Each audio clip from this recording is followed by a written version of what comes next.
We each have our own areas of expertise, and this gives us different perspectives and interpretations and motivations. I tend to focus on education. One of the things we do for Patreon is my wife and I post educational classroom supplement videos teaching national science standards biology to middle school and high school kids. These videos are being used in classrooms at teacher discretion and also by secular homeschoolers as well.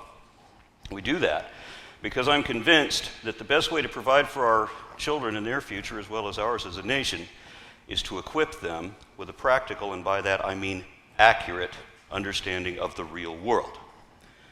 My country used to care about that once upon a time, but not anymore. It seems the U.S. no longer wants students to know things. Instead, our schools want to control what kids believe and what they believe in order to influence how they vote. Texas and several other states have found ways of getting around constitutional prohibitions against endorsing a state religion. Some schools are teaching young earth creationism in science class, and elements of biblical literalism in history, as if all of that hadn't already been thoroughly and conclusively disproved throughout, as if our laws and government were somehow inspired by theocratic monarchy or had anything to do with the Ten Commandments. These are popular falsehoods, often repeated, and now taught to students as fact, but it is not true. These are the lies of a state-imposed religion. Our legal system owes more to the Vikings than to Moses, who evidently never existed, and his fables contributed nothing to the foundation of our government.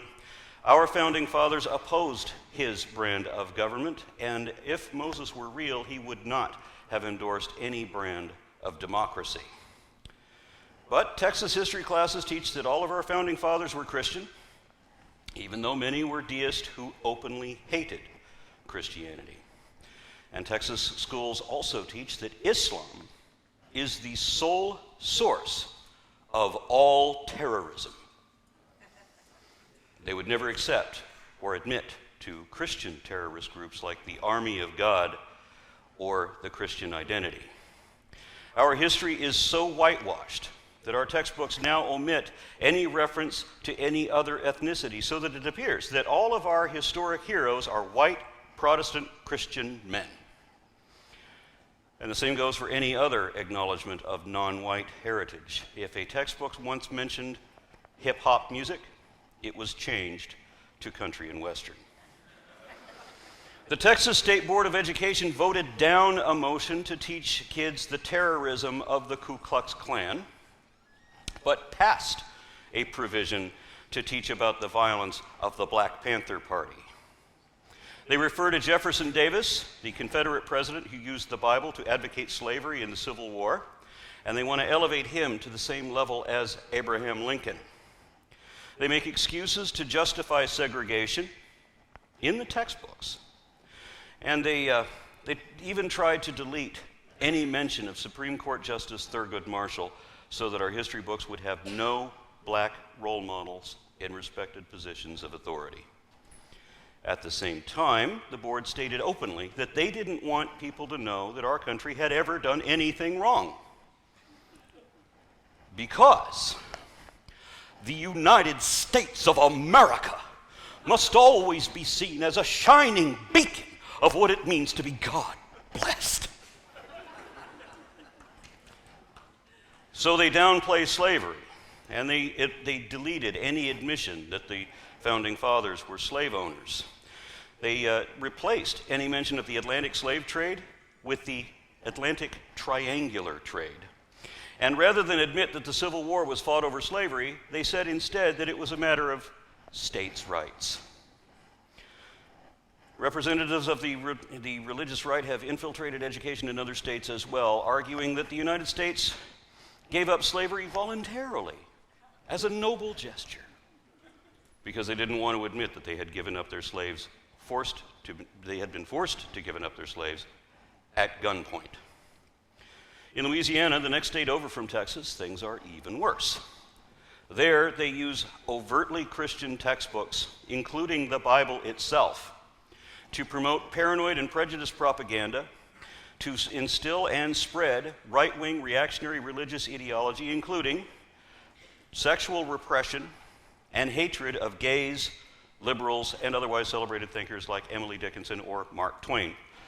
Louisiana history books describe Mark Twain as a confused hack. Louisiana also doesn't teach anything negative about the Ku Klux Klan. However, they do depict the Klan as respected community leaders promoting morality. Conversely, and I can already tell that there's some degree of nausea happening in the room. Imagine living there.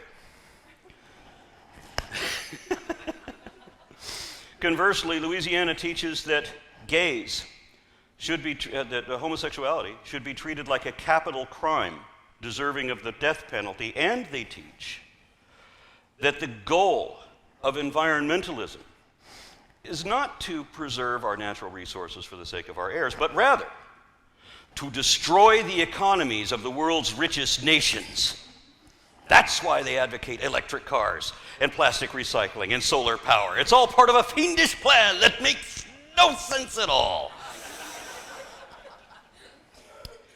But then, Louisiana's public schools also teach that dinosaurs lived alongside people just like in the Flintstones. And Louisiana's science textbooks, one of them, actually teaches that the dinosaurs breathed fire. And Louisiana schools teach that the existence of the Loch Ness Monster disproves evolution.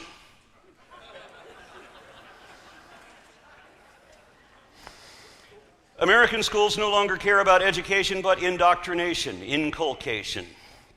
And that's the difference between a belief system with required beliefs and prohibited beliefs and free thought.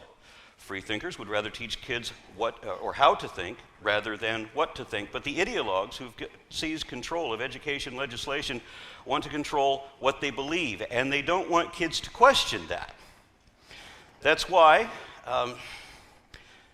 in 2012, the Texas Republican Party platform admitted that they are against critical thinking, that they are opposed to higher order thinking skills that might challenge a student's fixed beliefs.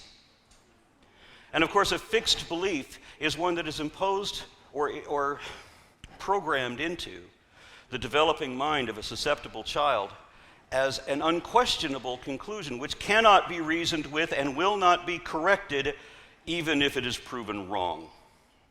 So our students are being deliberately, systematically deceived through misinformation,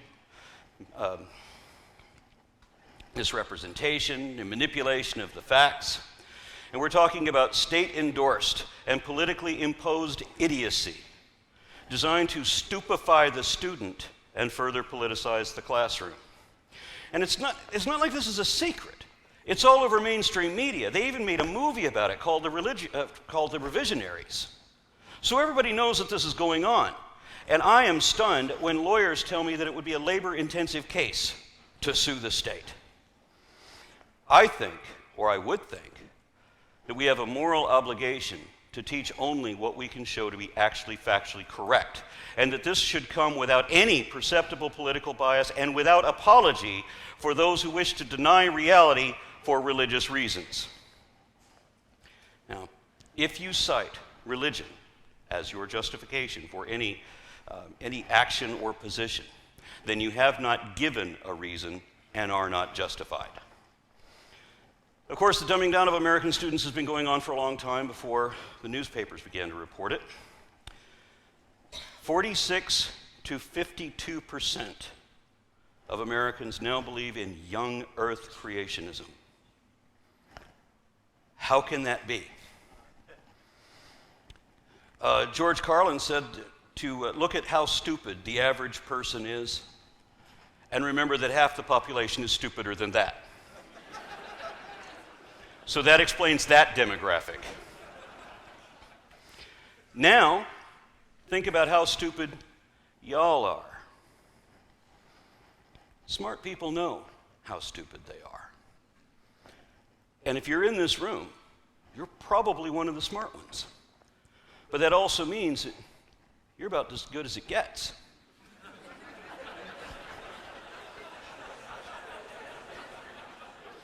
Now you see the problem. If you can't solve the world's problems, do you think the next generation can? Don't count on it, because recent studies show that the parents of today's students, ignorant though we are better educated than our descendants.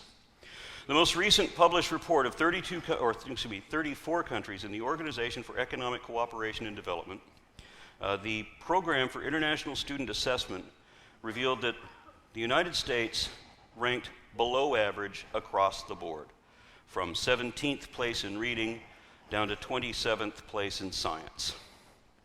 The report said that Americans have particular difficulty with real-world problems. By that, they meant that we can't interpret real-world situations in mathematical terms, but several of you understand that our problem with real-world problems is not limited to mathematics, but to a lot of other things that just don't add up. Since we're in Canada, I will congratulate our hosts on your mean ranking of 13th place among developed nations. You're doing better than we are.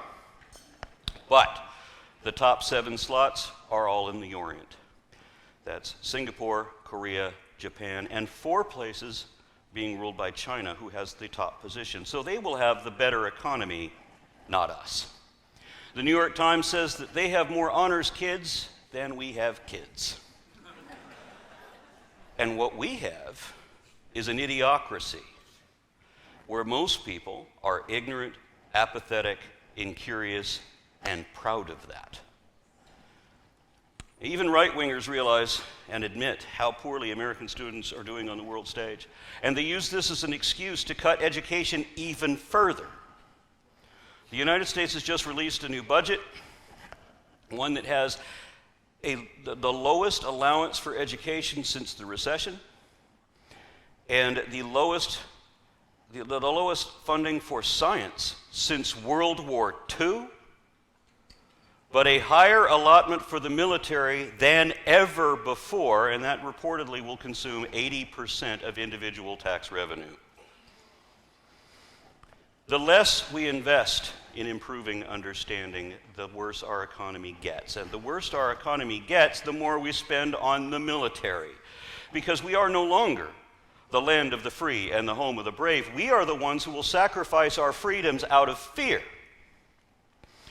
If America wanted to be as great as we pretend to be, then the military wouldn't be such a necessity, and the advancement of math and science education would be a priority. But as it is, we're the butt of jokes. My wife and I were on the train from Glasgow to Edinburgh, listening to Scottish passengers laughing about one of our Republican congressmen from Tennessee. And this is the advocate of family values and abstinence-only sex education, who pressured his wife into getting an abortion, and then pressured his mistress into getting an abortion, before he realized that his underage daughter was pregnant after having an affair with a married man. Do you see what ignorant, arrogant, amoral hypocrites we look like to the rest of the world? I sat silent on that train. I didn't want to say anything for fear of anybody recognizing my accent. And then we got to Edinburgh, and there was a street performer juggling clubs. And he said, and this is how they do it in America. And then he laid them all down on the ground and with one hand started redistributing them. And then he looked up and he said, are there any Americans here?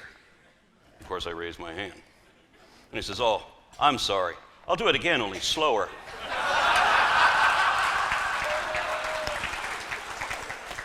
That's right. We live in an age where the Scots make fun of us.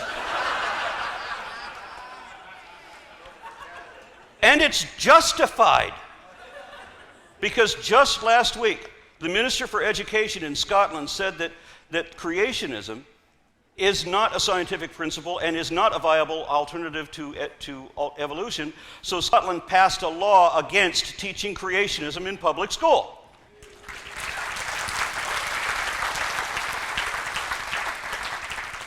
And a week before that, Ireland legalized same-sex marriage.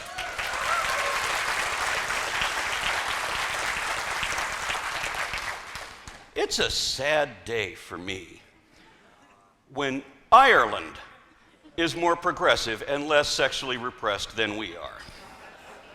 No wonder everybody makes fun of us. So my first video on the foundational falsehoods of creationism featured scenes from an Australian talk show making fun of how stupid Americans are. And it was the same thing that Jay Leno used to do with his street walking bit. He would interview people on the street, ask questions everybody should know the answers to, and then discover how uncommon common knowledge really is. But how many of those people didn't make it on TV because they actually knew the answer? Well, just to see how stupid we really are, the National Foundation conducted a poll of 2,200 Americans in 2012, and they discovered that 26% of us don't know if the Earth goes around the sun or vice versa. And of those who got it right, barely half were able to tell that the Earth takes 1 year to complete an orbit as opposed to a month or a day, which was the most common wrong answer. Now, I've seen other surveys where the average man on the street has no idea how old the Earth is or how it formed, and then one, they ask somebody, how many moons does the Earth have? He said 8. I have to wonder if one of the moons he was thinking of is called Venus. This is a geocentric chart of the solar system. I have met people who think that this is how it is. My own grandmother, for example, believed that the Earth was the biggest thing in the universe, that the sun and the other planets were all about the same size as the moon, and that the stars were tiny twinkling things that occasionally fell out of the sky. And a friend of mine went to the Ozarks, and he was complaining that the people there said that the stars were just lights in the sky. So when you find yourself trying to reason with a deeply religious person, and they talk about how ridiculous it is to imagine that all of this happened by chance, it might be that this is the model that they're working from. Because you have to admit, that looks like it was designed on purpose. That couldn't have happened by accident. You know, in the mindset of such a person, there's not just 8 or 9 planets out there. There could be many more, just like in the cartoon about Duck Dodgers in the 24th and a half century. There are people out there who think that this is how space is. Remember, all these planets are supposed to go around the sun, and there are mainstream Christians out there who think that this is the solar system. Now, geocentrists will get a little squirrely about the bright glowing area in the middle of this false color photograph. But a lot of other people think that's the sun, and that the Earth is one of these larger orbs, one of these hundreds of larger orbs spinning around it. And of course, the tiny little bits of glitter, those are the stars. And when I started getting involved in online arguments, I often happened across people who didn't know the difference between a solar system and a galaxy. And for those people, this is both. And the universe at the same time. Solar system, galaxy, universe is only one. And we're, of course, in the middle of it. Now, a lot of seemingly intelligent people don't realize that our sun would be one of a couple billion in this image, and so small that it wouldn't even be a dot. That every pixel in this glowing blue band represents the light of multiple suns at once, seen as if they were microscopic from this distance. And even when you can find religious believers who seem to understand that the sun is just another star, and how many sun stars there are in a galaxy, and how many galaxies there are in the universe, you would expect that the sheer breadth and scope of that should inspire awe. And as often as we say the word awesome, we seldom use it correctly. Oprah Winfrey says that atheists can't experience awe or wonder, a statement that bothers a crap out of me. Of course, I disagree. In order to be impressed by anything, you have to have something to compare it to, and this exceeds all metrics. without having to make up something else, something cheap and stupid and simple like a God, and then have to exaggerate that too, just trying to keep up. Yet, even if you can find some believer who understands all of this, they may argue that the entire universe of perhaps hundreds of billions of galaxies somehow orbits around the Earth. I have actually seen Christian apologists argue that the Earth, or at least our solar system, somehow lies at the center and the beginning of everything. It has to, if you're going to pretend that any of the holy books are worth the price of a paperback. Genesis 1 says God spent 4 days forming the earth, raising land, making plants and animals and all that, and after 4 days of working on this one speck of cosmic dust, he sneezed out the entirety of the rest of the cosmos all at once, and then had to go back to work on this one planet because it still wasn't done yet. And that means that, according to the story, that the earth, there was a time when the earth was the only thing in the universe, and it had to be the biggest and most complicated thing in the world because it took God 5 times longer to work on this one planet than it did to conjure every other world around billions of stars within each of the billions of galaxies. And according to the fables in the Bible, the sun, the moon, and the stars, the sun and the moon are both lights, and the stars are something different than the sun, and what they are is not possible. According to the book of Daniel, the world is flat, and the stars are tiny things that can be knocked out of the sky and trampled on. One book of the Bible says that the stars can be blown out of the heavens by storms on the earth, and Judges 5:20 has a group of stars ganging up on one man to do battle with him. He's butch. So the stars are alive now too. The Quran also describes the earth as flat, like a map, where the mountains are like paperweights or pegs that hold the map down flat. And the Quran says again and again and again that the earth and the moon both orbit the earth. Did I say the sun and the moon? Yeah, the sun and the moon both orbit the earth, but that the earth itself never moves. Clearly, the authors of the Bible and of the Quran had no idea what the sun or the moon or the stars even are. It is painfully obvious that all those legends were written from the perspective of primitives, ignorant of the very world they're on.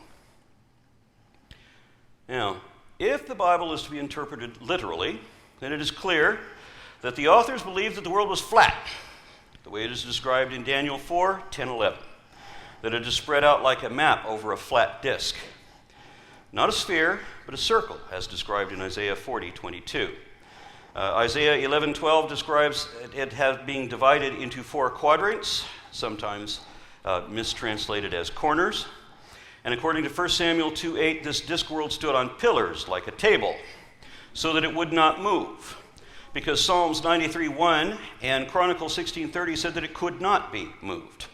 This tabletop world was then submerged in a watery abyss and covered by what Ezekiel 1:22 described as a giant, transparent crystal dome. This is the firmament from Genesis 1:7.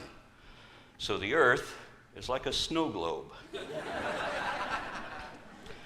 According to Genesis 1:14, the sun, moon, and stars are contained within the expanse of this massive dome. Genesis 7:11 says that fountains will allow water in from below the firmament, and windows in the expanse of the firmament will allow rain in also. This is not an original idea. This was a common belief across Asia, regardless of religion, but it was still wrong. Some Persians at that time said that the god Mithras had the stars sewn into the lining of his cloak, which he would drape over this crystalline firmament to bring on the night, and Psalms 104:2 describes the same thing. 1 Samuel 2:8 says that there are pillars holding the earth above the deep, but there are no pillars, and there is no deep, because Genesis 1:6-8 is wrong. Outer space is not full of water. Many of these stories are literally fairy tales by definition, and we are talking about people who still believe in giants, witches, dragons, spells and curses, magical anthropomorphic immortals, hordes of reanimated corpses, and animals who talk and act like people. A worldwide flood that we know didn't happen, A firmament that can't be real? And how about a supposed savior whose life story matches that of a dozen older myths from different religions and neighboring regions, but who doesn't match the prophecies he was supposed to fulfill? Where we're supposed to believe that everybody spoke the same language until 3,700 years ago, even though we know better and can prove it? Or that millions of slaves followed a god out of Egypt and somehow took 40 years to walk a distance that should have taken 2 weeks if they followed the coastline instead? How's that for divine guidance?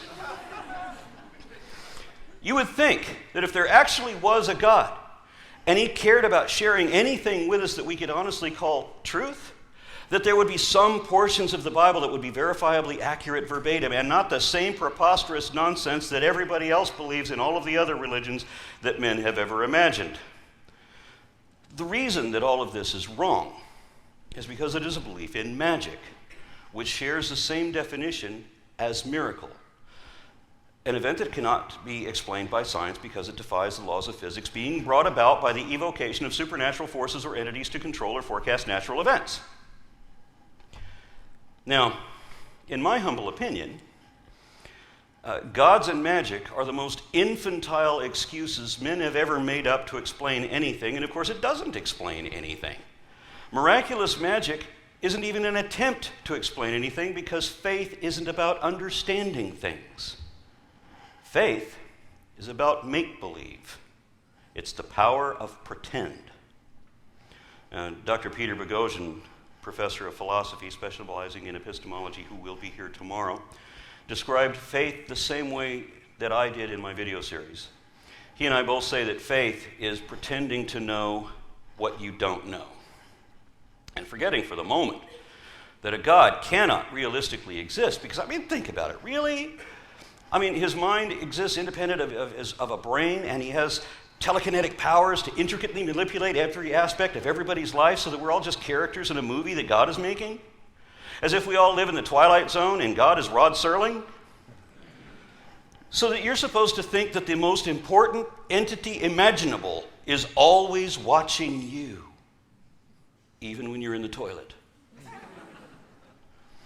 How could we imagine an invisible man who magically, by an incantation spell no less, let there be, created hundreds of billions of galaxies and exists in all of them simultaneously across a range of 78 billion light years, yet he gets upset when defective people come too close to his temple? According to Leviticus, the most repugnant book of the Bible, no one with any defect can offer a sacrifice unto the Lord. No one who is blind or lame or has a flat nose or a superfluous growth or a broken hand or a broken foot. If you're a hunchback or a dwarf, or if you have a blemish in your eye, or if you have scars, scabs, scabies, scurvy, if your penis has been cut off, you're cut off from God. If your testicles have been crushed, I don't even want to know what that looks like, and neither does God, so don't go near his temple. He can't do anything about that. He doesn't want to see that, and he can't fix it anyway. God can't cure those things. No faith healer can. This is El, Allah, Abba, Yahweh, the God of Abraham, the guy who called for blood sacrifice of all the firstborn males, the guy who blames children for the actions of their distant ancestors, and who is very concerned that you might enjoy sex, maybe with the wrong partner, or with no partner. Either one is a stoning offense. According to the Bible and the right-wingers, the religious right in my country, homosexuality is a capital crime worthy of the death penalty. But fondling your baby sisters is easily forgivable, because the Bible endorses incest and child molestation and says that women are just property anyway, and slavery is okay too, because God doesn't care about human rights violations. He's more concerned that you might eat bacon or lobster or boil a baby goat in its own mother's milk, or Mix cotton and polyester, a legitimate concern, to be sure. And God is so insistent that we cut off our foreskins that you have to wonder why he gave us all foreskins to begin with. Do you remember when do you remember when God was going to kill Moses over foreskin? In the Bible, they traded foreskins like currency. Do you remember when Saul demanded 100 Philistine foreskins as a dowry? He didn't want money. He wanted him some penis skins. It makes you wonder what he's into. And what does a bag of penis skins look like? Maybe it's because I'm from the South, but that story gives me a very disturbing image in my mind. Now, anybody here watch Doctor Who? All right, well, do you ever wonder why it is this guy can visit any planet in the cosmos at any point in history? So why is he always in southern England around the turn of the 21st century? The same thing with God. He's an uber-galactic overlord with an infinite reign over a jillion worlds, yet he's forever fixated with one tribe of desert bandits on one tiny patch of this one planet. And he hasn't done anything since the Iron Age because chariots proved to be too much for him. The ultimate power in the universe, thwarted by the most primitive of human technology. And even if we pretend that the Bible is God's word, he never told us anything that turned out to be true. God really is one of those things that will go away if we stop thinking about it.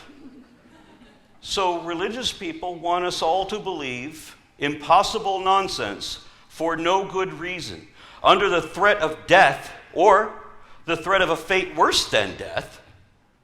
And this is the ultimate joke in this. You're not judged by how good or bad you are. It doesn't matter how evil you are. All sins will be forgiven if you but believe. But if you don't believe, it doesn't matter how good you are.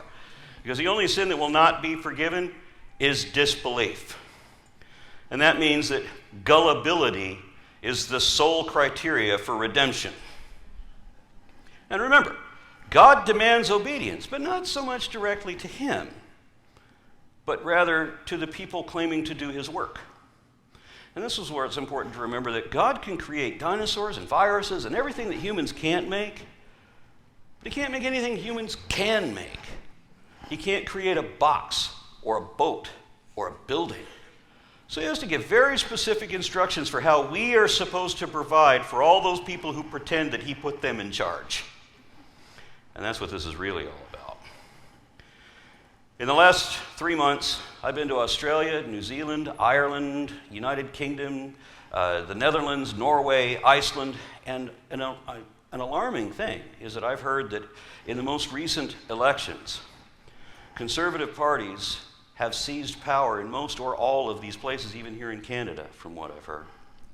But if your leaders are like ours, and they bought into this fairy tale belief system and are basing their judgments and their prejudice on that, then they're not going to see the big picture because they prefer a petty deity.